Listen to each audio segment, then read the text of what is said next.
Nech sa páči. Dobrý deň, moje meno je Andrej Matešovský a chcel by som vám priblížiť digitalizáciu zvuku a zvukové formáty.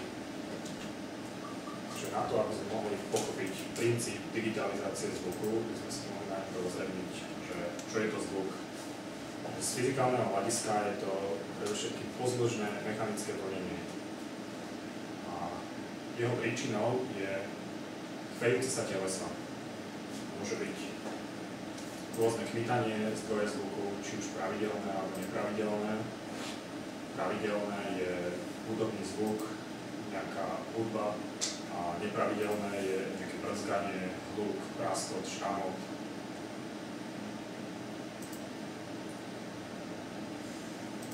Čo sa týka vlnenia, tak vieme si ho predstaviť, ako keď hodíte kameň do vody, tak z bočného pohľadu to vyzerá ako ten horný obrázok a z vrchného snačej perspektívy to vyzerá ako ten spodný. Čiže tieto vlny vlastne potrebujeme teraz premietnúť do digitálneho formátu. A do toho digitálneho formátu to ide cez rôzne stupne. V prvom rade ide o vzorkovanie pomocou analogového digitálneho číselníka, respektíve prevodníka, potom pulzná kódová modulácia a samplovanie. Čo je toto vzorkovanie hneď na začiatku? Je to vlastne zaznamenávanie aktuálnej hodnoty analogového signálu v pravidelných intervaloch s istou frekvenciou. Čiže máte určitú frekvenciu a v rámci nej pomocou tých intervalov zaznamenávate práve tie hodnoty.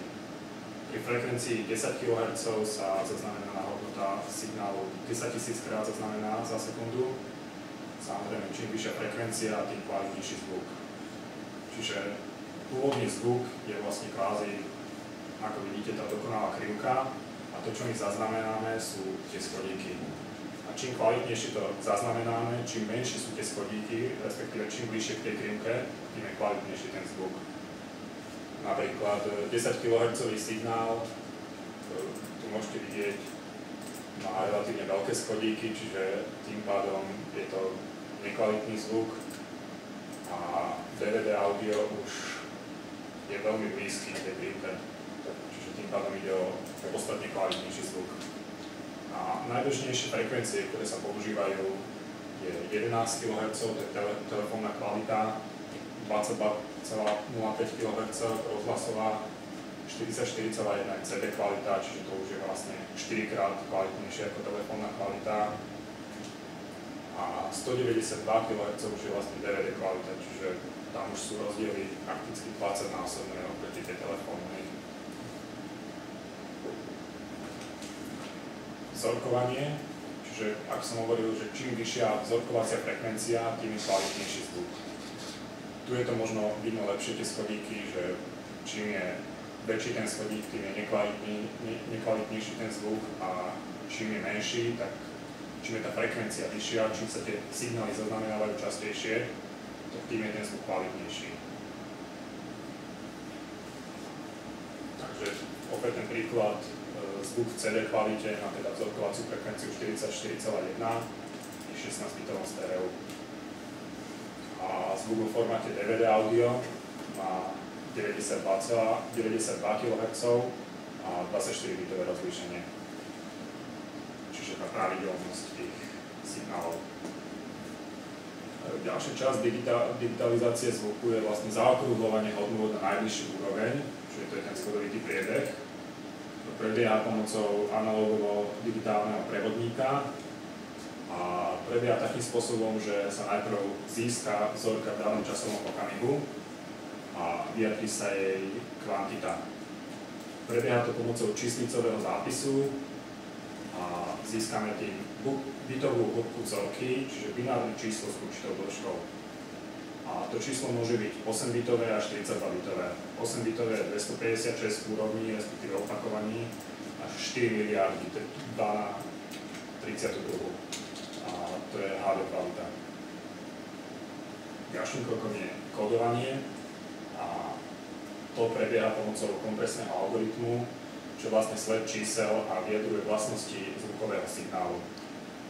Hodnota amplitúdy v každej vzorke je zakladovaná do podoby zrozumiteľné pre počítač, respektíve pre médium. My to musíme istým spôsobom zapísať na tú médium. A prebieha to pomocou, existujú rôzne algoritmy na kodovanie týchto zvukových formátov. Formáty digitálneho zvuku, čiže už tie skompresované súbory, poznáme ako bezstrátové a strátové. Tie bezstrátové znamená, že kvázi plná kvalita zvuku, že už ten navzorkovaný signál vlastne nemá žiadnu stratu, ale potom existujú aj algoritmy, ktoré ešte vytvoria stratu, ale zároveň zmenšia ten súbor. Pretože plná kvalita by mala obrovský priestor zaberala. Napríklad DVD, kvalita je preto najväčšia, lebo je to DVDčko, ktoré má obrovskú kapacitu. A ešte existuje aj špeciálny prípad videí, ktorý si popíšeme neskôr. Najprv poviem o tých bezstratových formátoch. Najbežnejší z tých formátov je FLAC, ktorý má veľmi malý kompresný pomer a je nenáročný na dekodovanie. Taký známejší je Waveform, WAV, a to sú veľmi veľké súbory prakticky bez kompresie, čiže čo má dosť značnú nevýhodu. Potom ešte z takých známejších je APR, ktorý má výbornú kompresiu, ale strašne pomalú rýchlosť dekodovania oproti FLAC. Tak, ktorý je teraz novší formát, on má zase výbornú kompresiu a takisto nenáročnosť dekodovania. Ešte z tých menej známych je WebPack, ktorý je skôr taký hybridný, že medzi bezstratovým a stratovým, a technologicky je to veľmi pokročilý formát. A ešte určite treba spomenúť aj tieto lossless audio, true audio, OptiFrog. Čo sa týka strátových formátov, určite všetci ste počuli o formáte MP3, ktorý je najpoužívanejší, a tento algoritmus kodovania je odvodený z algoritmu MPEG pre kompresiu videa. Vlastne celý názov je MPEG Layer 3. Vyznačujú sa výbornou kvalitou zvuku a zároveň relatívne rýchlým kodovaním. A jedna pesnička o dĺžke 3 až 5 minút sa koduje približne tých 10 minút pri kompresnom pomere 12:1.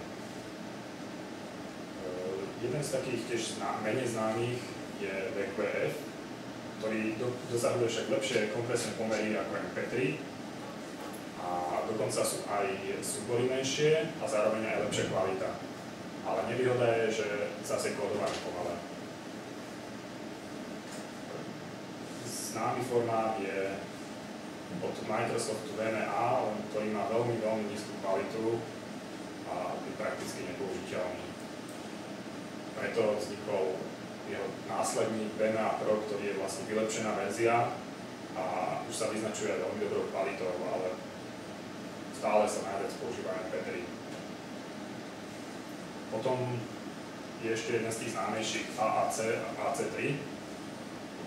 AAC je vlastne pôvodná verzia ATRAC 3 a je to kvázi odvodené od MP3, MPEG 4. AC3 je vlastne Dolby Digital, výhradne sa používa na DVDčkách, ale má slabšiu kvalitu pri nízkom bitrate. Ten špeciálny prípad je MIDI. To sa nedá povedať, či je to stratové alebo bezstratové. Komunikácia tam prebieha pomocou digitálnych správ na 1 až 6 kanáloch. Čím je to špecifické, že tie vlastnosti MIDI slov sú zapísané v textovej podobe. Súbory majú naozaj minimálnu veľkosť, že až do 10 kB má nejaká pieseň, ale oproti nejakému formátu MP3. V čom je rozdiel, že môžete si v tom vlastne zaznamenať len hudobné súbory. Čiže nie napríklad hlas. A výborné sú pre web prezentáciu, pretože majú malú veľkosť. Ďakujem za pozornosť a počúvam prípadné otázky.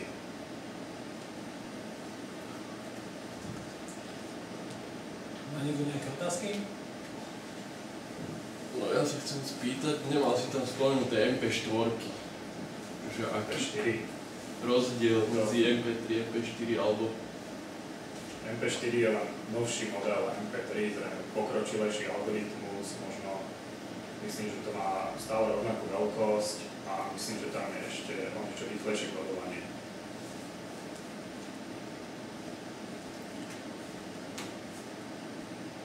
Princíp je ten istý. Ďakujem.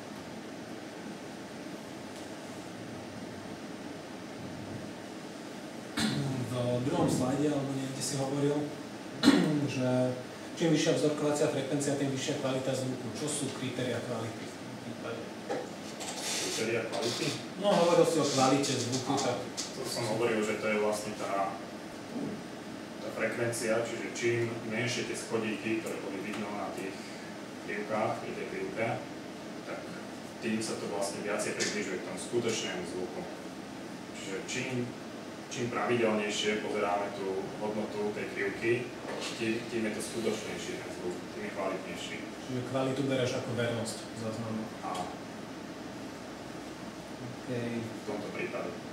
Myslíš si, že je nejaký vzťah medzi vzorkovacou frekvenciou a maximálnou zaznamenateľnou frekvenciou v súbore? Lebo hovoril si, že vzorkovacia frekvencia pre telefóniu a ľudský hlas je 11 kHz, potom 44 CD kvalita. 190 má aj DVD. Či je rozdiel medzi Maximálna frekvencia, aká sa dá zachytiť, či je... ľudským uchom? Nie. Aká maximálna frekvencia sa dá zachytiť pri nejakej vzorkovacej frekvencii?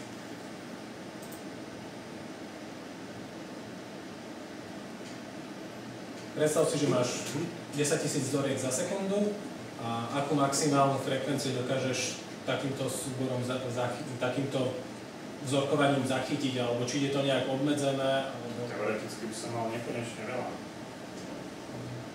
Neviem, či to môže byť, alebo teda, či je to tým hardwareom obmedzené vlastne. Môžeme si potom Neviem. o tom povedať. Neviem.